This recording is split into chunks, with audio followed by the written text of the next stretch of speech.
A deadly blizzard, a lost boy, and a husky who refused to let go. What happened that night in Ridgefield would touch millions of hearts and remind the world what true loyalty looks like. Before we begin, tell us in the comments, where in the world are you watching from? The storm had rolled in from the mountains without warning, a wall of white fury swallowing the edges of Ridgefield like a living thing. What had begun as soft, drifting snowflakes by afternoon had turned by dusk into a howling blizzard that clawed at windows, bent street signs, and erased every familiar shape from the world. Streetlights glowed dimly through the thick snowfall, halos of amber smothered by wind and ice. The air bit at the lungs, sharp, metallic, alive with danger. Most people had retreated indoors long before sunset, drawing curtains, sealing doors, and waiting for the night to pass. But Ethan Cole was not most people. He pulled on his heavy parka and double-layered gloves as the wind hammered the garage doors behind him. His breath came out in short, visible bursts, curling into the air like steam. The city was half asleep under the storm, but he couldn't stay idle, not when he knew old Mrs. Larkin's heater had been sputtering since yesterday, and her phone line was dead. Ethan was 35, broad-shouldered, with the quiet steadiness of a man who fixed things for a living and carried other people's worries as naturally as tools on a belt. A mechanic by trade, he spent his days elbow-deep in engines, and his nights helping neighbors when snow buried their cars or pipes burst. Behind him, the door creaked open again. Luis Ramirez stepped out, zipping his medical bag shut. "You're really doing this, huh?" he called over the wind. His voice carried warmth even through the storm's roar. Ethan nodded. "She's 79, Luis. You know she won't call for help until it's too late." Luis smiled despite himself. 33, shorter and stockier than Ethan, he had the calm eyes of someone who had seen panic and learned how to talk it down. A field paramedic, he had long stopped being surprised by his friend's stubborn heart. "All right," he said, slinging his bag over his shoulder.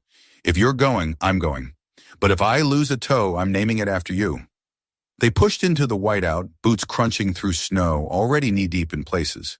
The world had been stripped of color, just shades of gray, white, and the faint orange of faraway lights. Their flashlights barely cut through the wall of snow. Ridgefield Park, once a lively expanse where families picnicked in summer and kids skated on the frozen pond in winter, was now a ghost field. The wind shrieked through bare branches, bending trees like frail arms reaching toward the ground. "Shortcut through the park?" Luis asked. His voice sounded muffled, as though swallowed by the storm itself. Ethan nodded again, eyes narrowed against the flakes. "Quicker than the street loop." The snow deepened as they entered the park, forcing each step like wading through sand. Their legs burned, they spoke less and breathed harder, the cold needling any patch of exposed skin. Somewhere far off, a branch cracked and fell with a hollow thud. Then came the sound, faint, buried under the roar of wind, something between a whimper and a low cry. Ethan froze mid-stride. "Did you hear that?" Luis stopped, tilting his head. For a moment, nothing. Then again, a sound, broken, desperate. Not the groan of ice, not the wind, a living sound. "This way!" Ethan shouted, veering left. They followed the noise past a row of skeletal trees until the beam of Ethan's flashlight caught a disturbance in the snow, a mound shaped wrong for a drift. He knelt, brushing snow away with gloved hands. Ice clung to the fur that appeared beneath, thick and coarse, dusted white but unmistakably alive. A husky. Her coat, once surely silver and black, was dulled with frost. Her body trembled violently, curled protectively into a tight circle. Ethan's heart lurched when he realized what she was shielding. Against her chest, beneath the drape of her tail, was a small boy, maybe 10 years old. His face was ashen, lashes crusted with ice, lips blue. The dog's body formed a barrier over him, her chest rising and falling with ragged breaths. "Oh, God," Luis murmured, dropping to his knees. He pressed 2 fingers to the boy's neck, searching.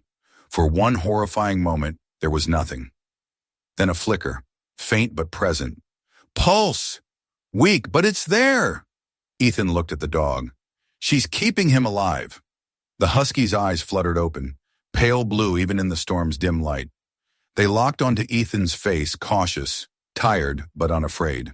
She gave a low, broken whine, half plea, half warning. "Easy, girl," Ethan said softly, lowering his voice. "We're here to help." He reached slowly toward the boy, expecting the dog to growl. But she didn't. Instead, she shifted just enough to let him slide his arms beneath the child. Beneath her belly, Ethan saw tiny shapes, wriggling weakly against her stomach. "Luis," he whispered. "Puppies." Luis blinked, disbelief etched across his face. "You've got to be kidding me. She's giving warmth to her pups and him?" Ethan nodded grimly. "She's not leaving anyone behind." Luis quickly unwrapped his scarf, tucking the 3 newborns gently inside. They were so small they barely filled his palms. "If we don't move fast, we lose them all," he said. Ethan gathered the boy, his limbs stiff, weight frighteningly light.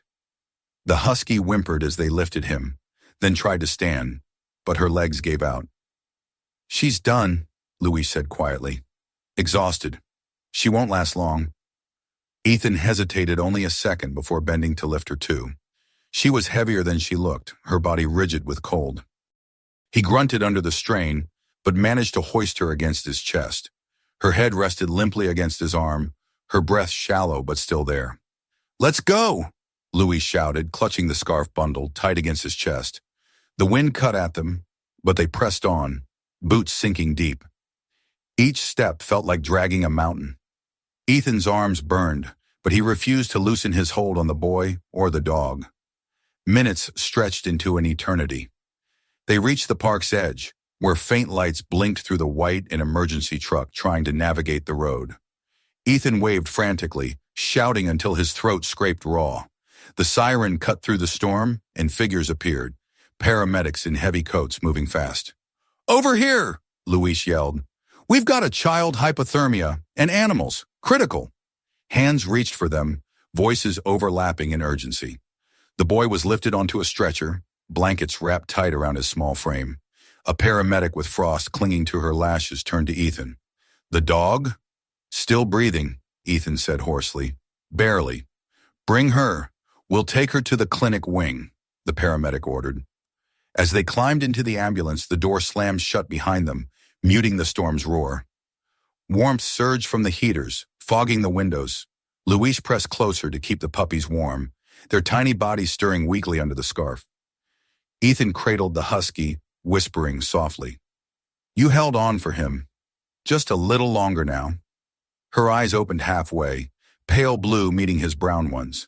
There was no fear there, only exhaustion and something that looked almost like trust. Luis leaned forward, watching the boy's monitor blink weakly to life. "We need to get a name," he murmured. Ethan glanced at the husky. "She deserves one first." He brushed snow from her collar and found no tag, just a faded leather strap. "Then we'll call you Balto," he whispered, "because you're leading the way out of this storm." The ambulance lurched forward, sirens slicing through the night, carrying them toward light, warmth, and the fragile line between life and loss. Outside, the blizzard howled, erasing their footprints. But inside that speeding truck, 4 lives clung together, man, boy, and dog bound by a single act of impossible courage. And though Ethan didn't yet know it, that moment beneath the frozen trees would become the beginning of something much greater, a miracle born in the heart of a storm. The ambulance tore through the white silence, its siren a single desperate thread cutting across the blizzard's fury. Inside, the air was thick with heat, breath, and urgency. Every second mattered. The paramedics moved like parts of a machine, precise, wordless, trained to pull life back from the brink. Ethan sat hunched on the bench, the boy's frail body wrapped in thermal blankets against his chest. He could feel the shallow tremor of breathing beneath the layers, faint but still there. Beside him, Luis kept one arm wrapped around the bundle of scarf that cradled the 3 newborn pups, his other hand pressed against the husky's side. Her body was frighteningly cold, breath raspy, her head lolling weakly with each jolt of the road. "Heart rate 32 dropping," called Clara Voss, the lead paramedic, her tone steady but clipped. She was in her late 30s with frost still clinging to her blonde hair and eyes the color of steel. Core temperature 29.2. We need to warm him slowly, blanket layers only. No direct heat.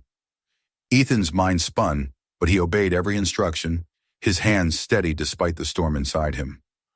Luis's gaze flicked between the boy's paling lips and the husky. He's still fighting, he muttered. So is she. Clara looked at the dog. We'll call ahead to the animal clinic. If she's lasted this long, she deserves a chance. She turned her attention back to the child. What's his name? Ethan shook his head. We don't know. Found them like this. Clara's jaw tightened. Then let's make sure he lives long enough to tell us. The ambulance jerked to a halt at the hospital bay. The doors burst open, and a rush of cold air swept through the compartment. Floodlights burned against the falling snow as medics ran forward with stretchers. Pediatric Trauma Bay 2, someone shouted. Ethan climbed out, his legs trembling from exhaustion, refusing to let go of the boy until a nurse took him gently from his arms. We've got him now, she said, her gloved hand on Ethan's shoulder. You did good. Luis followed, clutching the scarf bundle to his chest. These two, he said, voice cracking. They're alive, barely. A veterinary assistant waiting by the door stepped forward. Bring them in, she said quickly. We'll get them to the heat box. She opened the carrier and gasped softly at what she saw. A mother husky, emaciated, eyes glazed with fatigue, and 3 tiny pups trembling under a threadbare scarf. Lord, she kept them all alive through that storm? Luis nodded. And the boy. She never moved from him. Moments later, inside the hospital, warmth enveloped them like a wave. The air smelled of antiseptic and adrenaline. Nurses shouted vitals, machines beeped, and the corridor became a current of motion, sweeping the rescued toward hope. Ethan stood frozen for a moment, drenched in melting snow, watching the doors close on the trauma bay where the boy had vanished. Luis reappeared from the adjacent hallway, his face pale but resolute. They've got Balto and the pups in the veterinary unit next door. Dr. Ryan Ho's already working on them. Ethan exhaled shakily. Good. Maybe they'll all make it. Maybe, Luis said softly, but right now it's up to more than just medicine. Inside the pediatric emergency room, the battle against cold and time began in earnest. The boy, his name still unknown, lay beneath a web of wires and monitors. His body was pale as porcelain, lips tinted purple, lashes stiff with frost. Dr. Ellie Gray moved around him with the speed and precision of someone who had faced death and refused to surrender. She barked orders, adjusted fluid levels, monitored the slow climb of temperature readings on the screen. Warm IV fluids, slow drip, she said. Oxygen saturation improving, but still low 82 and rising. We can work with that. A nurse handed her a stethoscope, and she leaned over the boy's chest, listening. Weak heartbeat, but stable. Keep warming protocol. This kid's tougher than he looks. Ethan stood just outside the glass panel, still in his snow-soaked coat. His reflection stared back at him, tired, hollow-eyed, and terrified. He'd seen accidents, car wrecks, broken men in garages, but nothing like this. There was something different about saving someone you'd never met, about finding life where you least expected it. Beside him, Luis returned with a cup of coffee neither of them would drink. She's alive, he said quietly. Ethan turned. Balto? Luis nodded. Barely. Ryan says severe hypothermia, dehydration, exhaustion, but her heartbeat's steadying. And the pups, they're tiny, but they've got fight. Ethan's shoulders sagged with relief. She did it all for him. She did it because that's what she was made for, Luis replied. You could see it in her eyes out there. She wasn't protecting just her pups. She was protecting him. The minutes bled into hours. The storm outside raged on, hammering the hospital windows. But inside, the fight continued. Nurses rotated blankets, monitors beeped in rhythm, and the boy's heart kept time with the steady rise of temperature on the screen. Then movement. It was small, almost imperceptible at first, a twitch of fingers beneath the blanket. A nurse noticed. Dr. Gray, voluntary movement. Ellie leaned forward. Come on, kid. Stay with us. She tapped lightly on his wrist. You made it through the storm. Now open your eyes. For a moment, nothing. Then a shallow breath, deeper than before. His eyelids fluttered, blue veins stark against pale skin. The room exhaled as one. He's not out of danger, Ellie cautioned, though a faint smile tugged at her lips. But he's fighting. Outside, Ethan felt his knees weaken. He pressed a hand against the cold glass and whispered, "Hold on, kid. Just hold on." In the veterinary wing, the hum of machines was softer, the light warmer. Dr. Ryan Ho, a compact man in his early 40s, with dark hair and careful hands, moved with measured calm. He had seen dozens of rescue animals in crisis, but this husky, this Balto, was different. Her body told a story of exhaustion and devotion that words never could. "She's in bad shape," he murmured to his assistant. "Severe hypothermia, second-degree frostbite on the hind legs, malnutrition, but look at her chest-steady rhythm, strong heart." The assistant gently adjusted the IV drip. "And the pups?" Ryan smiled faintly. "Little miracles. They should be dead from exposure, but they're not. She must have kept them pressed against her belly the entire storm." Balto stirred weakly, eyes half opening. The blue of them was startling clear, alert, ancient. Ryan bent close. "Hey there, girl. You did good. You saved lives tonight." Her gaze flicked toward the sound of footsteps in the hall. Luis stepped in, still holding his scarf, now damp and wrinkled. He froze at the sight of Balto on the table. "She looks better," he said quietly. "Better than she should," Ryan agreed. "I'll be honest, if she makes it through the night, I'll start believing in miracles." "She already is one," Luis replied. By dawn, the storm began to break. Snowplows groaned through the streets outside, pushing aside the night's chaos. Pale light filtered through the hospital windows, washing the corridors in muted gray. Ethan hadn't slept. He sat in a waiting chair outside the pediatric unit, elbows on his knees, staring at the tile floor, as if he could see the boy's heartbeat through it. When the door opened and Dr. Gray stepped out, exhaustion written across her face, he rose instantly. "Is he?" "He's stable," she said simply. "Still unconscious, but stable. You got him here just in time." Ethan let out a long, shuddering breath. "And the dog?" "She's in recovery, I'm told," Gray replied. "You should thank her. She's the reason we're not signing a death certificate right now." Ethan nodded, his throat tight. "I plan to." Luis appeared beside him with 2 coffees and a tired smile. "So far, everyone's still breathing. I'll take that as a win." They sat in silence for a while, the hum of machines filling the air like distant music. Neither man said it aloud, but they both knew something extraordinary had happened that night, something that went beyond chance or instinct. Out there, in the middle of a merciless storm, a dog had chosen to protect a child she didn't know, and in doing so, she'd rewritten the line between survival and grace. Ethan leaned back against the wall, eyes heavy but heart alive with awe. "You think she knew what she was doing?" he asked quietly. Luis smiled faintly. "Maybe she didn't need to know. Maybe she just felt it." Outside the window, the first sliver of sunlight broke through the dissipating clouds, casting a faint gold glow across the snow.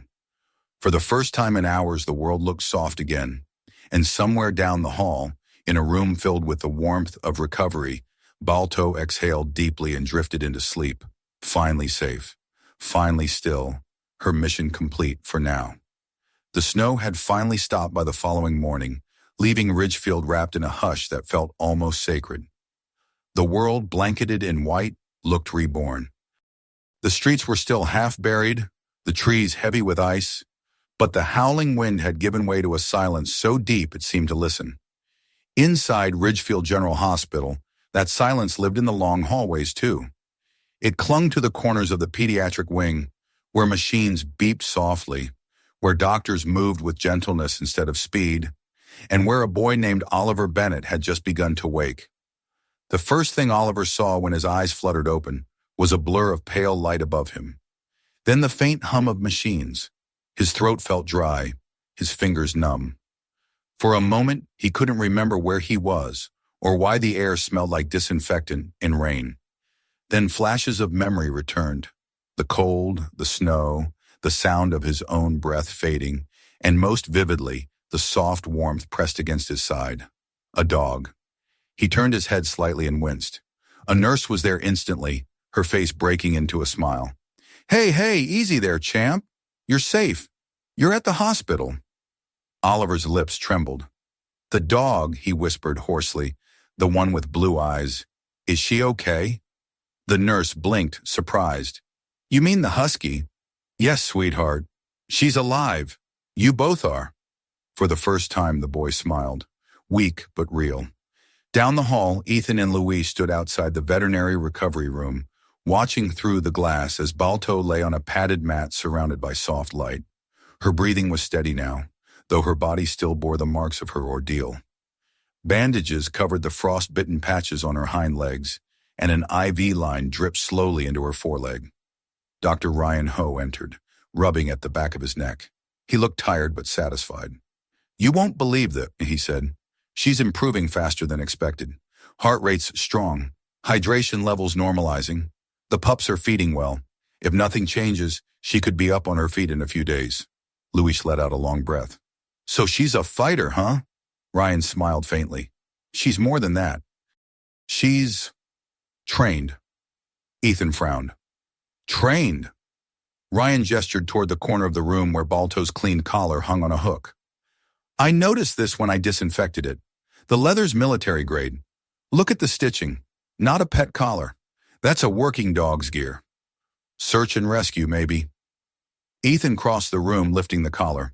It was worn but sturdy, the buckle reinforced with steel rivets. There was a faint engraving on the inside. He squinted, rubbing it gently with his thumb until letters emerged beneath the grime. "B-A-L-T-O,"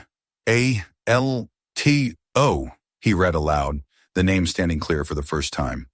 Below it, smaller print, "Property of Arctic Search Unit, Code N47. Luis's eyes widened. So she really was a rescue dog. Ethan stared at the collar, the realization settling over him like the slow weight of dawn. And somehow she ended up here, hundreds of miles from her team. Ryan nodded. "I'll call in the number. It's probably outdated, but if we can track her owner, they deserve to know she's alive." By afternoon, the hospital was stirring with cautious optimism. Oliver's condition was stable, his temperature normal. Nurses whispered that the boy who had come in half-frozen had asked for the dog before asking for food. Word of his rescue had spread through the staff like a spark in dry grass. Ethan and Luis visited his room later that day. Oliver was propped up in bed, his hair a mess of gold and brown, his cheeks pale but animated. When he saw Ethan step through the door, his eyes widened in recognition. "You're the man from the snow," Oliver said softly. Ethan smiled. "And you're the boy who made a whole city worry." The boy chuckled weakly. "Is the dog really okay?" "She's recovering," Ethan said, "and so are her puppies." Oliver's face lit up at the word puppies. "She had puppies?" "3 of them," Luis added. "Tiny little things. You were part of a whole rescue team out there."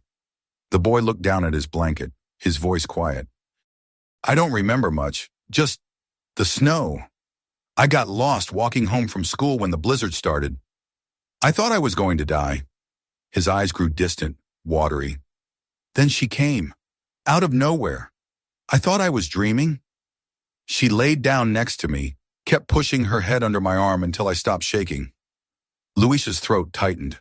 "She found you," he said. Oliver nodded. "She never left. I think she was hurt, but she didn't move. Not once." There was a long pause. Then Ethan said softly, "She's not just a dog, Oliver. She's a hero." That evening the call came. Dr. Ho found Ethan and Luis in the waiting room, dozing in their chairs. "I got through to the contact listed on her tag," he said. "You'll want to hear this." He set his phone on speaker. A deep, weathered voice filled the quiet hall. "This is Captain Thomas Granger," it said. "You have Balto?" Ethan sat up straight.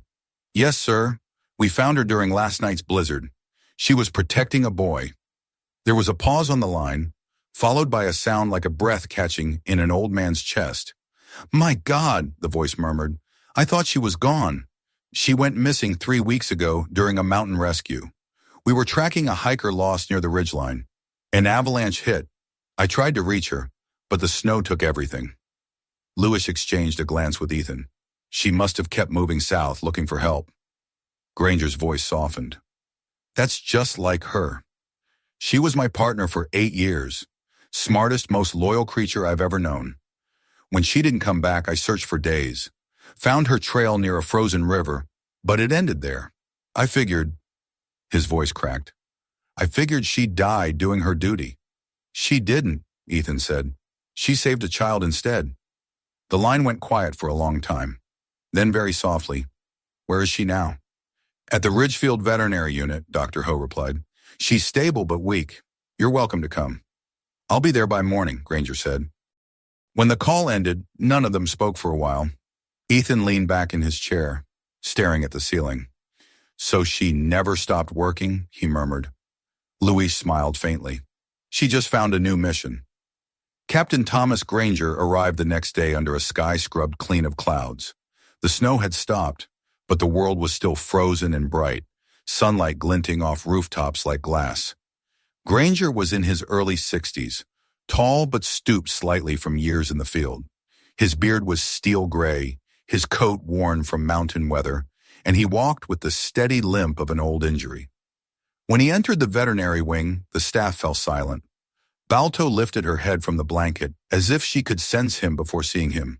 Her eyes blinked once, twice, then widened. Hey, girl, Granger whispered, his voice breaking. He knelt beside her and reached out a trembling hand. It's me. She pushed herself up on shaky legs, tail wagging weakly. The room seemed to exhale as she pressed her muzzle into his chest. He laughed softly, tears streaking his weathered face. You did it again, he said. You saved another life. Dr. Ho stood quietly nearby. She's still got some recovery ahead, he said, but she's going to make it. Granger nodded, still stroking her fur. Of course she is. She's Balto. She never quits. Ethan and Louise watched from the doorway, neither trusting themselves to speak. It was more than a reunion. It was a homecoming. After a while, Granger looked up. The boy she saved, can I see him? Ethan nodded. He's been asking for her every hour. In the pediatric room, Oliver's eyes widened when the old man entered. Granger introduced himself with a warm smile. I'm Thomas. I used to work with the dog who saved you. You mean Balto, Oliver said softly. That's her name, isn't it? Granger's smile deepened. It is. You said it just right. Succanee. They talked quietly for a while, about the rescue, about the storm, about the kind of courage that can't be taught. When Granger stood to leave, he paused at the doorway and looked back at Oliver. You know, he said gently, I think she found you for a reason. She's always had a way of knowing who needs her most. Later that night, as the hospital grew quiet again, Ethan found himself standing at Balto's bedside. The old captain had gone to rest. Louise was asleep on a bench, and the corridor lights hummed low. Balto's breathing was steady now, her pup sleeping in a small enclosure beside her. Ethan knelt, brushing his hand over her fur. You didn't just save a boy, he whispered. You reminded a whole town what loyalty looks like. Her eyes flickered open, calm and bright. She gave a soft, contented huff, as if agreeing. And somewhere down the hall, Oliver Bennett slept peacefully for the first time in weeks, his dreams filled not with snow and fear, but with the image of a husky's blue eyes glowing against the dark. His guardian, his rescuer, his miracle. Spring came late to Ridgefield that year. The winter had left deep scars, broken branches, cracked pavement, a lingering cold that refused to release its hold. But by the time March arrived, the ice began to soften. The air grew gentler, the sun stretched longer hours across the snowmelt, and the world that had once been buried under white began to breathe again. Inside the Ridgefield Children's Hospital, life had already returned. The scent of coffee and blooming tulips filled the hallways. Nurses smiled when they passed room 203, because that was where the miracle boy and the miracle dog were. Oliver Bennett, now strong enough to walk short distances, sat by the window with a blanket over his knees. The pale light touched his face, and for the first time since the storm, there was color in his cheeks. He traced circles on the glass, watching tiny drops of melted snow run down like racing tears. At his feet lay Balto fur clean, eyes alert, coat glimmering silver in the sunlight. Her 3 pups wrestled clumsily nearby in a padded pen, tails wagging, paws too big for their bodies. Every few seconds, Balto would glance over, a mother's gaze sharp even through exhaustion. When the door opened, Oliver turned with a grin. It was his mother, Clara Bennett, holding a tray with soup and fruit. Her once pale face carried warmth again, though the lines of worry had not fully faded. "Someone looks better today," she said. Oliver smiled shyly. "I think it's because she's here." He pointed to Balto. "She sleeps next to me at night. The nurses said it's okay now." Clara set the tray down and knelt to scratch Balto's ear. "I think she'd sleep here even if it wasn't," she said softly. "She's made herself part of the family already." 2 weeks later, the hospital staff gathered outside in the rehabilitation garden, a small courtyard filled with early buds and stone benches. Oliver, bundled in a soft jacket, sat in a wheelchair at the center of it all. Balto trotted beside him, her leash loose in his hand, her steps careful but sure. Dr. Ellie Gray smiled as she approached with a clipboard. "You've made quite the recovery, young man," she said, "and I think you're not the only one ready to go home." Oliver looked up. "Does that mean—" Clara nodded. "Yes, sweetheart. We can bring her home." The boy's eyes widened. "For real? Balto and the puppies?" The doctor laughed. "All of them, but only if you promise to take good care of them." Balto wagged her tail as if she understood the deal. The moment felt almost sacred, an unspoken agreement between a child and the creature who had saved his life. Captain Thomas Granger stood nearby, leaning on his cane, watching with a bittersweet expression. He had visited every day since Balto's recovery began, sitting quietly by her side, telling stories of their years together in the Arctic search unit of avalanches, rescues, and close calls that would have broken lesser hearts. Now, as Oliver's laughter rang through the courtyard, Granger smiled through the ache in his chest. He stepped forward and crouched beside Balto, running a hand through her fur. "You've done your duty, old girl," he whispered. "You don't owe the world anything more." Balto lifted her head, pressing her muzzle into his palm. Her eyes, those icy, intelligent eyes, met his, and in them he saw both farewell and peace. He turned to Clara. "She's been by my side for years, saved more lives than I can count. But I think she's found the one she was meant to stay with." Clara's voice trembled. "Are you sure?" Granger nodded. "She chose him the night of that storm. You don't argue with fate when it's that clear." By early April, the Bennett's small house at the edge of town had transformed into a haven of new beginnings. The pale blue shutters were freshly painted. A new dog bed sat beside the fireplace. A soft rug lay under the window, where the sunlight pooled every morning. Oliver spent his afternoons in the backyard, throwing sticks that Balto fetched with dignified patience, while her 3 pups tumbled after her, a chorus of chaos and joy. The neighbors would sometimes pause on their walks just to watch the boy who had survived the storm, laughing under the same sky that had nearly taken him. Clara often stood at the kitchen window, coffee in hand, tears prickling her eyes for reasons she couldn't explain. It wasn't sadness, not exactly. It was gratitude so fierce it hurt. One evening, as the light turned gold, Ethan and Luis came by, carrying a wooden crate. Ethan set it down in the yard. "Got something for you," he said with a grin. Oliver tilted his head. "What is it?" Luis winked. "Open it and see." Inside was a small bronze plaque engraved with neat letters. The Balto Foundation, dedicated to the heroes who search, rescue, and never give up. Oliver blinked, running his fingers over the cool metal. "You made this?" Ethan nodded. "You and Balto started something bigger than any of us. People from all over sent donations after hearing your story. So we decided to build something that lasts. A foundation for retired rescue dogs and their handlers. A place where they can rest, recover, and be remembered." Clara pressed a hand to her mouth. "That's incredible," Luis smiled. "We already found land near the foothills. It'll be open by next winter." Captain Granger, who had arrived quietly behind them, stepped forward. "And I'll oversee the training unit. We'll make sure every young dog learns what Balto taught us, that saving lives isn't just a command, it's a calling." Balto barked softly as if approving the plan. That night, after the guests had gone and the pups had finally fallen asleep in a pile by the fireplace, Oliver sat cross-legged on the rug beside Balto. The house was quiet except for the occasional crackle of wood. Outside, the last traces of snow glimmered faintly under the moonlight. "Hey, girl," he whispered, resting his hand on her neck. "You know they're naming a foundation after you?" Balto tilted her head, ears perked. "You're famous now," he said with a grin, "but you'll always just be my Balto." She pressed her nose into his palm and sighed, the kind of sound that carried both contentment and something deeper, a promise kept. Oliver leaned his head against her shoulder. "I think I want to do what you do when I grow up," he murmured. "I want to help people too." Balto's tail brushed against his leg once, slow and gentle. The boy smiled and closed his eyes. Across the room, Clara watched from the doorway, her heart full. For months she had lived in fear of loss, of loneliness, of things she couldn't control.